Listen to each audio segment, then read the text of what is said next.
ಇಚ್ಛಾಶಕ್ತಿ ಇದ್ದರೆ ಏನು ಸಾಧನೆ ಏನು ಬೇಕಾದ್ರೂ ಮಾಡ್ಬೋದು ಅನ್ನೋದಕ್ಕೆ ಪ್ರಕಾಶರೇ ಸಾಕ್ಷಿ. ನಾವು ಬಡ ಮಕ್ಕಳಿಗೆ ಸರ್ಕಾರಿ ಹಾಸ್ಪಿಟ್ಲಲ್ಲಿ ಬಟ್ಟೆ ವಿತರಣೆ ಮಾಡಿ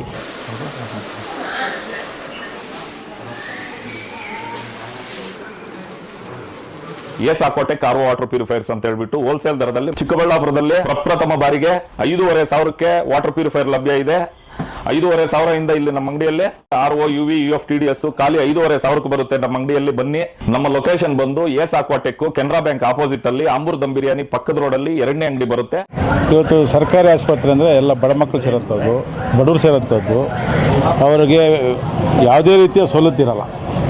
ಮೊನ್ನೆ ನಾವು ಬ್ಲಡ್ ಹಾಲು ಕೊಟ್ಟಾಗ ನಮಗೊಂದು ಸಲಹೆ ಬಂತು, ಇನ್ನು ಮುಂದೆ ನೀವು ಏನಾದರೂ ಕೊಡೋದಾದರೆ ಸ್ವೆಟ್ರು ಕೊಟ್ಟರೆ ಮಕ್ಕಳಿಗೆ ಉಪಯೋಗ ಆಗುತ್ತೆ.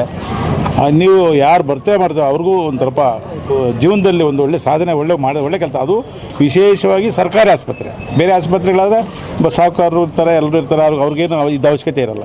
ಇಲ್ಲಿ ಪ್ರತಿಯೊಬ್ಬರು ನೀವು ಗಮನಿಸಿದಿರಿ, ಪ್ರತಿಯೊಬ್ಬರು ತೊಗೊಂಡಾಗ ನಮಗೆ ಒಂದು ಸ್ವಲ್ಪ ಒಳ್ಳೆ ಆಶೀರ್ವಾದ ಮಾಡೋದು. ಯಾರು ಇವತ್ತು ಬರ್ತ್ಡೇ ಇದೆ ನಮ್ಮ ಬೀಗರು ಪ್ರಕಾಶ್ ಅವ್ರಿಗೆ, ಅವರು ಒಳ್ಳೆ ಕೆಲಸನೇ ಮಾಡೋಂಥದ್ದು. ಅವ್ರ ಕೈಲಾಗಿದ್ದು ದಿನನಿತ್ಯದಲ್ಲಿ ಮತ್ತು ಯಾವುದೇ ಇದರಲ್ಲೂ ಕೂಡ ಅವರು ಸಮಾಜ ಸೇವೆ ಮಾಡಿಕೊಂಡು ನಗರಸಭೆಯಲ್ಲಿದ್ದು ಕೂಡ ಒಳ್ಳೆ ಕೆಲಸ ಮಾಡಿಕೊಂಡು ಈ ಸಮಾಜಕ್ಕೆ ಈ ದೇಶಕ್ಕೆ ಏನಾದರೂ ಒಂದು ನನ್ನ ಕೊಡುಗೆ ಇರಬೇಕು ಅನ್ನೋ ಒಂದು ದೃಷ್ಟಿಯಿಂದ ಇವತ್ತು ವಿಶೇಷವಾಗಿ ನವಜಾತ ಮಕ್ಕಳಿಗೆ 0 ಸ್ವೆಟರ್ ಕೊಡೋದ್ರಿಂದ ಅದು ಭಾಳ ಉಪಯೋಗ ಆಗುತ್ತೆ. ಅದು ವಿಶೇಷವಾಗಿ ಸರ್ಕಾರಿ ಆಸ್ಪತ್ರೆ ಕೊಡೋದ್ರಿಂದ ತುಂಬ ಉಪಯೋಗ ಆಗುತ್ತೆ. ಸರ್, ನಗರಸಭಾ ಅಧ್ಯಕ್ಷರಾಗಿದ್ರಿ ಹಿಂದೆ, ಅವರು ಹತ್ತಿರದಿಂದ ತಾವು ಕಂಡಿದ್ದೀರಿ, ಅವ್ರ ವ್ಯಕ್ತಿತ್ವ ಎಂಥದ್ದು ಅಂತ? ತುಂಬ ಒಳ್ಳೆಯದು. ಅವರಿಗೆ ಅವ್ರ ಕೈಲಾದ ಸರಳ ವ್ಯಕ್ತಿ, ಈಗೋ ಇಲ್ಲ, ಸಾಮಾನ್ಯ ಜನ ಭೇಟಿ ಮರಿತಾಯಿದ್ರು. ಪ್ರತಿಯೊಬ್ಬರನ್ನು ಕಲಿಸಿ ಮಾತಾಡಿ ಅವರ ಅಹವಾಲನ್ನು ಸ್ವೀಕಾರ ಮಾಡಿ ಅವರ ಜೊತೆ ಸ್ಪಂದನೆ ಮಾಡಿ ಅವರ ಕೆಲಸನ ಖಂಡಿತವಾಗಿ ಮಾಡೇ ಕಳಿಸ್ತಾಯಿದ್ರು. ಅವರ ಅವಧಿಯಲ್ಲಿ ಚಿಕ್ಕಬಳ್ಳಾಪುರ ನಗರ ಯಾವ ರೀತಿ ವಿಶೇಷವಾಗಿ ಅಭಿವೃದ್ಧಿಯಾಗಿದೆ ಅಂದರೆ ಒಂದು ಹೇಳಬೇಕಾದ್ರೆ ಅವತ್ತು ಜಕ್ಕಲಮಡುಗು ನಿಂತೋಗಿತ್ತು, ಎಲ್ಲೂ ನೀರೇ ಇರಲಿಲ್ಲ. ಅಂಥ ಸಂದರ್ಭದಲ್ಲಿ ಬೋರ್ಗಳಾಗಿಸಿ ಪಂಪ್ ಹೌಸನ್ನು 3 ದಿವಸ ನೀರು ಕೊಟ್ಟಿದ್ದೀವಿ. ಈಗ 8 ದಿವಸ ನೀರು ಕೊಟ್ಟರು ಆಗೋದಿಲ್ಲ. ಅಂಥ ಸಂದರ್ಭದಲ್ಲಿ ಜಕ್ಕಲಮಡುಗು ಇಲ್ಲ ಅಂದರೂ ಕೂಡ ಈ ಊರಿಗೆ ನಾವು ನೀರು ಕೊಡ್ಬೋದು. ಇಚ್ಛಾಶಕ್ತಿ ಇದ್ದರೆ ಏನು ಸಾಧನೆ ಏನು ಬೇಕಾದ್ರೂ ಮಾಡ್ಬೋದು ಅನ್ನೋದಕ್ಕೆ ಪ್ರಕಾಶರೇ ಸಾಕ್ಷಿ. ದೇವ್ರು ಒಳ್ಳೇದು ಮಾಡಲಿ, ಇದೇ ಥರ ಅವರು ಸಮಾಜಕ್ಕೆ ಇನ್ನೂ ಒಳ್ಳೆ ಕೊಡುಗೆ ಕೊಡಲಿ, ಒಳ್ಳೆ ಸೇವೆ ಮಾಡಲಿ, 4 ಜನ ಸಾರ್ವಜನಿಕವಾಗಿ ಇನ್ನೂ ಹೆಚ್ಚು ಕೆಲಸ ಮಾಡಲಿ. ಏನು ಸಹಾಯ ಆಗುತ್ತೋ ಅವ್ರ ಕೈಲಿ ಸಾಧ್ಯವಾದಷ್ಟು ಬಡ ಜನತೆಗೆ ಒಳ್ಳೇದು ಮಾಡಲಿ. ಈ ದಿನ ನಮ್ಮ ಪ್ರಕಾಶ್ ಅಣ್ಣವ್ರದ್ದು ಮಾಜಿ ನಗರಸಭಾ ಅಧ್ಯಕ್ಷರಾದಂಥವರು, ಅವ್ರದ್ದು ಹುಟ್ಟುಹಬ್ಬದ ಪ್ರಯುಕ್ತವಾಗಿ ಇವತ್ತು ನಾವು ಈ ಒಂದು ಸರ್ಕಾರಿ ಹಾಸ್ಪಿಟ್ಲಲ್ಲಿ ಶಿಶು ಮಕ್ಕಳಿಗೆ ಬಟ್ಟೆ ವಿತರಣೆ ಮಾಡಿದ್ರು. ನಾವು ನೆನ್ನೆಲ್ಲ ಡಿಸ್ಕಷನ್ ಮಾಡಿದ್ವಿ, ಗಿಡ ಕೊಡೋ ಕಾರ್ಯಕ್ರಮ ಕೊಡೋಣ, ಒಂದು 500 ಗಿಡ ಕೊಡೋಣ ಅಂತ.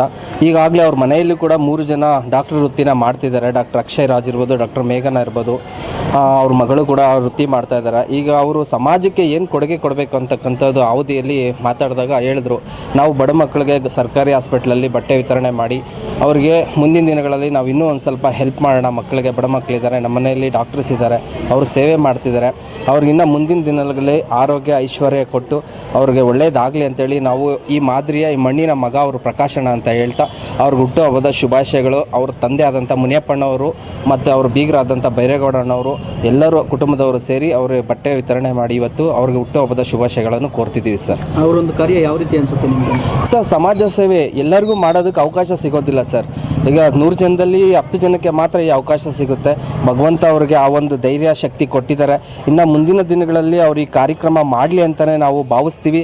ಅವ್ರ ಜೊತೆಯಲ್ಲಿ ನಾವು ಬೆನ್ನೆಲುಬಾಗಿ ನಿಂತು ಅವ್ರ ಜೊತೆಯಲ್ಲಿ ಸೇವೆ ಮಾಡ್ತಾ ನಮ್ಮ ಅಕ್ಷಯ್ ರಾಜ್ ಜೊತೆ ಇರ್ಬೋದು, ನಮ್ಮ ಪ್ರಕಾಶ್ ಅಣ್ಣ ಜೊತೆ ಇರ್ಬೋದು, ನಾವೆಲ್ಲ ಕುಟುಂಬದವರು ಒಂದೇ ಕುಟುಂಬದವರು ಜನಕ್ಕೋಸ್ಕರ ಸೇವೆ ಮಾಡಬೇಕಂತೇಳಿ ನಾವು ಈ ನಿರ್ಧಾರನ ಆಯೋಜನೆಗೊಳಿಸ್ಕೊಂಡಿದ್ದೀವಿ ಸರ್.